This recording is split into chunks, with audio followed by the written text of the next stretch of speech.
చేయడం మీరు కాదు. ఈ రోజు సామ్రాజ్యాలు, ఈ రోజు గోండ్వాల సామ్రాజ్యాలు ఉన్నాయి, అది మీరు తెలుసుకోవాలి. అందుకే నేను చెప్తున్నా, ఎక్కడైతే మీ టైగర్ జోన్ అని పేరు తీసుకొచ్చారో జన్నరం నుంచే ఉద్యమాన్ని స్టార్ట్ చేస్తున్నా. ఈ రోజు నిర్ణయం కూడా తీసుకున్నాం. ఈ యొక్క నేను అనుకున్న డెడ్ లైన్ దాటితే వ్యాపార సంఘాలు నేను రేపు మీకు వచ్చి మీటింగ్ పెట్టాల్సిన అవసరం లేదు. కేవలం నేను ఒక వాయిస్ మెసేజ్ ఇస్తా, ఒక వీడియో సందేశాన్ని పంపిస్తా.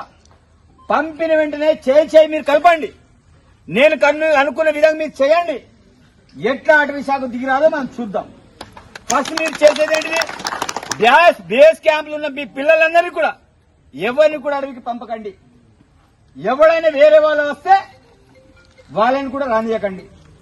ఒకవేళ అంత బలవంతంగా చేస్తామంటే ఏం చేస్తాం? రేపటి రోజు కిరాణా షాప్ లో వీళ్ళకి సామాన్లు దొరకాయి,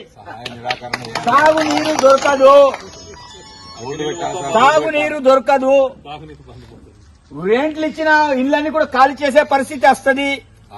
మేము అంటున్నాం ఏంటిది? కవ్వాల్ టైగర్ జోన్ ని సపరేట్ సామ్రాజ్యాన్ని మేము నిర్మించుకుంటాం. మీరు అనుకున్నారు కదా ఇన్ని రోజులు అటవీ శాఖనే మా సామ్రాజ్యం అనుకున్నారు కదా. మేమందరం కలిసి సపరేట్ సామ్రాజ్యాన్ని నిర్మిస్తాం ఇక్కడ. అట్లాంటి పరిస్థితి అటవీ శాఖ వాళ్ళు తీసుకురావద్దు. ఇది ప్రజలకు సంబంధించిన అంశం, నా ఇండివిజువల్ అంశం కాదు.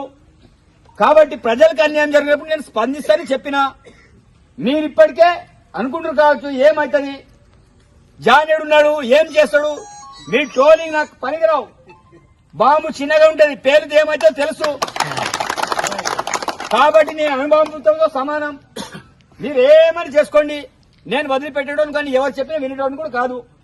జనాలకు అన్యాయం జరిగినప్పుడు నేను రెస్పాండ్ అవుతా, పక్కా మాట్లాడతా, తప్పకుండా నిలదీస్తా. ఇక్కడనే కాదు అసెంబ్లీలో కూడా నేను మాట్లాడతా. ఇది ఫస్ట్సారేమో కాదు.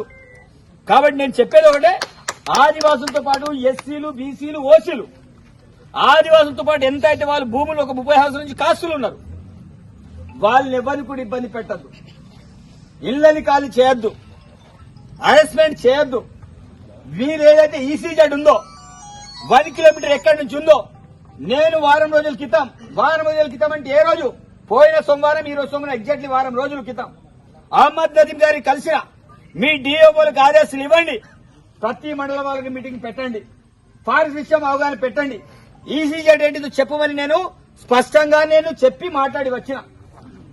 మరి ఇమీడియట్లీ అవగాహన సదస్సులు పెట్టించండి. ఈసీజెడ్ అంటే ఏంటిది ఇది తెలవాలి. అప్పుడే మీరు ఒక జోన్ గుర్తించండి. మీరు అడవికి వెళ్తే మా అయ్యే జాగిర అంటున్నారు, మరి రెవెన్యూ వస్తే మీ అయ్య జాగిరా? రెవెన్యూ మీరు ఎందుకు రావాలి? గోదావరి ఎక్కడుంది? మొరిగూడెం ఎక్కడుంది? జన్నారం ఎక్కడుంది? ఎందుకు మీరు వస్తున్నారు? కాబట్టి నేను అనేది ఏంటిదంటే, మీరు ఏదైతే చెప్తున్నారో మేము కూడా అదే చెప్తున్నాం. ఈ రోజు రెవెన్యూ ఏరియాలో ఎక్కడ కూడా రావడానికి మీకు హక్కు లేదు.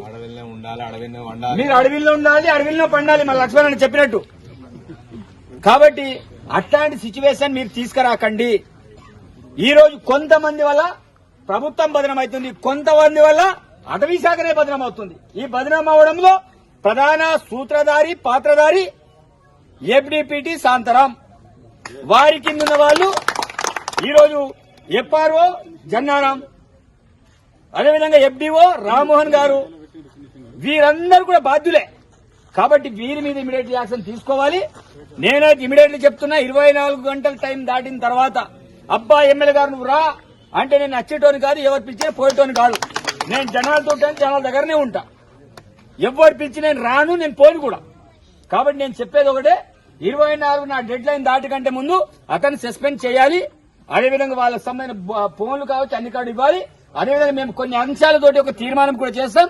ఆ యొక్క సడలింపు జరగాలి. మేము కోరేది ఒకటే, ఈ ప్రాంతంలో ఇసుకని యథేచ్ఛగా కొనసాగించాలి మా తీర్మానం. ఈ ప్రాంతంలో డెవలప్మెంట్ ఆగకూడదు మా తీర్మానం. మేమంతా కూడా స్వచ్ఛంగా బర్రెలు వేపాలి మా తీర్మానం. మేమంతా కూడా స్వచ్ఛగా ఈ రోజు వెదురు తీసుకురావాలి మా తీర్మానం. ఈ రోజు మా యొక్క ఒంటరి సోదరులు స్వచ్ఛందంగా బండి ఒకటే మా తీర్మానం. ఈ రోజు మేము స్వచ్ఛగా నాగోలతో ట్రాక్టర్లు దున్నేటువంటిది మా తీర్మానం. మా ట్రాక్టర్లు స్వచ్ఛగా నడవాలి మా తీర్మానం. ఈ రోజు మేమంతా కూడా స్వచ్ఛగా ఉండాలి మా తీర్మానం. వీటికి వ్యతిరేకంగా ఎవరు పారిశ్రామికాలు చేసినా మేము క్షమించాం. ఈరోజు గోదావరి నుంచి స్వచ్ఛగా ఇసుక తీసుకొచ్చేది మా తీర్మానం. ఇవే మా నిర్ణయాలు. కాబట్టి ఈ నిర్ణయాలను కూడా కట్టుబడి ఉండాలి, ఈ నిర్ణయాలను కూడా తీసుకోవాలి. కాబట్టి ఇది కేవలం ప్రారంభం మాత్రమే. రేపటి నుంచి అన్ని జరుగుతాయి. మీ నిర్ణయాన్ని బట్టి నా యొక్క కార్యాచరణ ఉంటుంది. ఈరోజు ఇక్కడే కాదు, ఎక్కడో పోయి ఏంటిది మన అక్కడ చెన్నూరు ఏరియాలో ఏం చేస్తున్నది పురుగులు ఏమంటే పట్టు పురుగులు మొత్తం కొమ్మలన్నీ ఎరగొట్టారు, పట్టు పురుగు లేకుండా చేశారు. అదేవిధంగా కేరమేరిలో సుల్దాపూర్ దగ్గర, అదేవిధంగా లింగాపూర్ జాముల్దార్ దగ్గర, కొత్తపల్లి దగ్గర, ఇవన్నీ ఎక్కడైతే నిన్న ఉడుంపూర్ల దగ్గర, మొన్న పెంబిలో బీడాకు తీసుకొచ్చే వాళ్ళ దగ్గర మీరు ఇన్ని రకాలుగా చేసుకుపోతే తప్పకుండా మేమంతా కూడా తిరుగుబాటుకు సిద్దమవుతాం. దానికి నాయకత్వం వహించింది వెడమ బొజ్జు మాత్రమే, అది తప్పకుండా రాసి పెట్టుకోవాల్సిందే.